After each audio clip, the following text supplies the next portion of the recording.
Alright, this will be Wild at Heart, John Eldredge. This will be Chapter 1, page 6.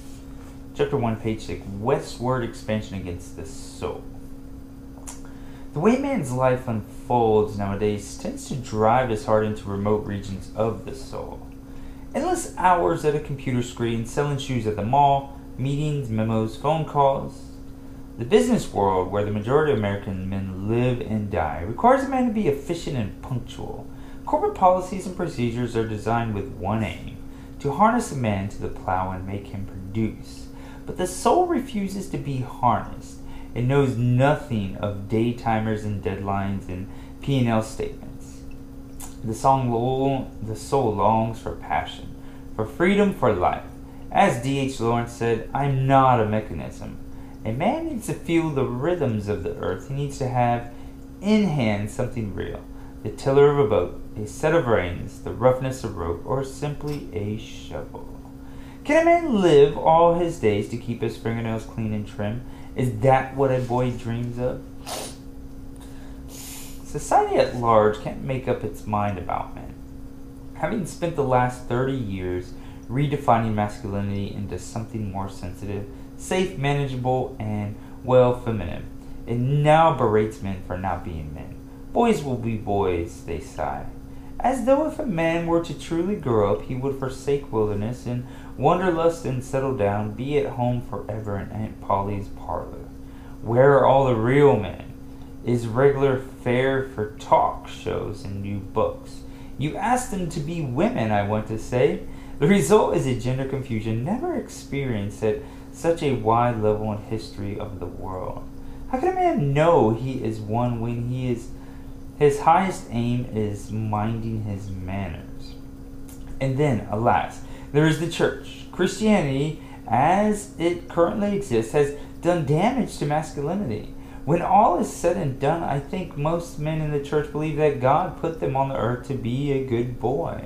The problem with men, we are told, is that they don't know how to keep their promises, be spiritual leaders, talk to their wives, or raise their children. But if they will try real hard, they can reach the lofty summit of becoming a nice guy. That's what we hold up as models of Christian maturity, really nice guys. We don't smoke, drink, or swear. That's what makes us men. Now let me ask my male readers, in all your boyhood dreams growing up, did you ever dream of becoming a nice guy? Ladies, was the prince of your dreams dashing or merely nice? Really? Now, do I overstate my case? Walk into most churches in America, have a look around, and ask yourself this question: what is a Christian man? Don't listen to what is said, look at what you find there. There is no doubt about it. You'd have to admit a Christian man is bored. At a recent church retreat, I was talking with a guy in his 50s, listening really about his own journey as a man. I've pretty much tried for the last 20 years to be a good man as the church defines it. Intrigued, I asked him to say what he thought that was. He paused for a long moment. Dutiful, he said, and separated from his heart a perfect description, I thought, sadly on the mark. As Robert Bly laments in Iron John, some women want a passive man if they want a man at all. The church wants a tame man. They are called priests. The university wants a domesticated man. They are called tenure-track people. The corporation wants a sanitized, hairless, shallow man. It all comes together as sort of a westward expansion against the masculine soul, and thus the heart of the man is driven into the high country, and to remote places like a wounded animal looking for cover. Women know this, and lament that they have no access to their man's heart. Men know it, too, but are often unable to explain why their heart is missing. They know their heart is on the run, but they often do not know where to pick up the trail. The church wags its head and wonders why it can't get more men to sign up for its programs. The answer is simply this: we have not invited man to know and live from his deep heart. An invitation. But God made the masculine heart, set it within every man, and thereby offers him an invitation. Come and live out what I meant you to be. Permit me to bypass the entire nature versus nurture. is gender really built in? Permit me to bypass the entire nature versus nurture. Is gender really built in debate with one simple observation: men and women are made in the image of God as men or women. So, God created man in his own image. In the image of God, he created him. Male and female, he created them. Genesis 1:27. Male and female. Now we know God doesn't have a body, so the uniqueness can't be physical. Gender simply must be at the level of the soul, in the deep and everlasting places within us. God doesn't make generic people, he makes something very distinct, a man or a woman. In other words, there is a masculine heart and a feminine heart, which in their own ways reflect or portray to the world God's heart. God meant something when he meant man. And if we are to ever find ourselves, we must find that. What has he set in the masculine heart? Instead of asking us what you think you ought to do to become a better man or woman, for my female readers, I want to ask, what makes you come alive? What stirs your heart? The journey we face now is into a land foreign to most of us. We must head into country that has no clear trail. The charter for exploration takes us into our own hearts, into our deepest desires, as the playwright Christopher Fry says. Life is a hypocrite if I can't live the way it moves me. Yes. Life is a hypocrite if I can't live the way it moves me. There are 3 desires I find written so deeply into my heart, I know now I can no longer disregard them without losing my soul. They are core to who and what I am and yearn to be. I gazed into boyhood. I searched the pages of scripture, of literature. I listened carefully to many men, and I am convinced these desires are universal, a clue into masculinity itself. They may be misplaced, forgotten, or misdirected, but in the heart of every man is a desperate desire for a battle to fight, an adventure to live, and a beauty to rescue. I want you to think of the films men love and the things they do with their free time, and especially the aspirations of little boys, and see if I am not right on this. We'll do one more. A battle. What time are we at? Yeah. A battle to fight. This is page 10. There's a photo on my wall of a little boy about 5 years old with a crew cut, big cheeks, and an impish grin. And it's an old photograph, and the color is fading, but the image is timeless. It's Christmas morning, 1964, and I've just opened what may have been the best present any boy received on any Christmas ever.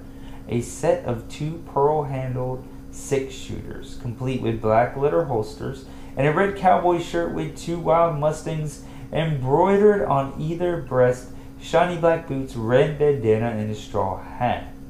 I've donned the outfit and won't take it off for weeks because, you see, this is not a costume at all. It's an identity. Sure, one pant leg is tucked into my boot and the other is hanging out, but that only adds to my fresh off the trail persona. My thumbs are tucked inside my gun belt and my chest is out because I am armed and dangerous. Bad guys beware. This town's not big enough for the both of us. Capes and swords, camouflage, bandanas, and 6-shooters. These are the uniforms of boyhood.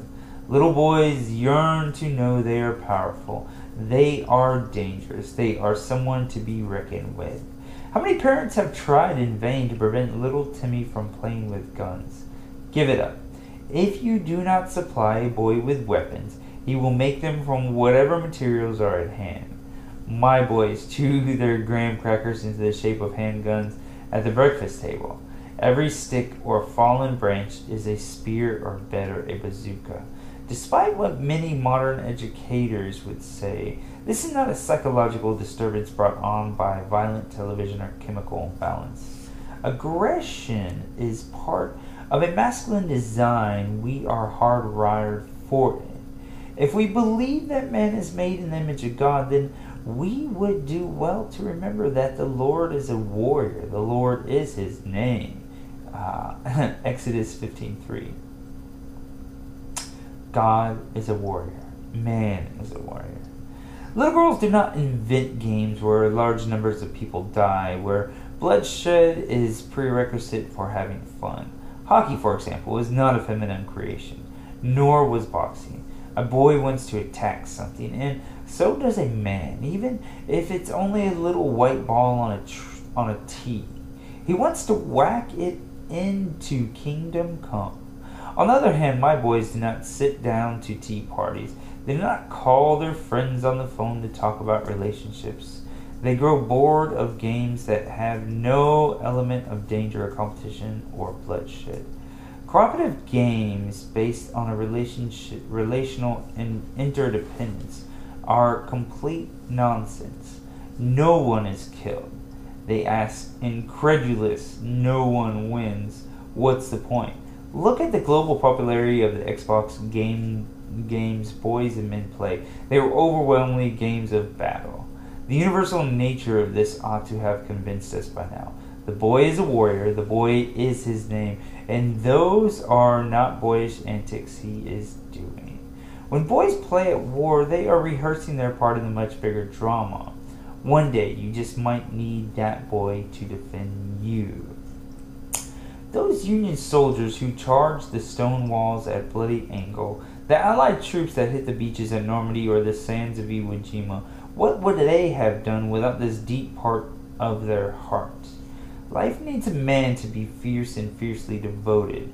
The wounds he will take throughout his life will cause him to lose heart if all he has been trained to be is soft. This is especially true in the murky waters of relationships, where a man feels least prepared to advance. As Bly says, in every relationship, something fierce is needed once in a while.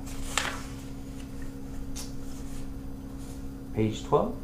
Now, this longing may have submerged from years of neglect, and a man may not feel that he is up to the battles he knows await him, or it may have taken a very dark turn as it has within inner city gangs. But the desire is there. Every man wants to play the hero. Every man needs to know that he is powerful. Women didn't make Braveheart one of the best-selling films of the decade. Flying Tigers, The Bridge of River Kwai, The Magnificent Seven, Shame, High Noon, Saving Private Ryan, Top Gun, the Die Hard films, Gladiator. The movies a man loves reveal what his heart longs for, what is set inside him from the day of his birth. Like it or not, there is something fierce in the heart of every man. Like it or not, there is something fierce in the heart of every man. Every man. Alright. An adventure to live. We'll go into that next time. So that was page 6 through 12, chapter 1, Wild at Heart. See you later.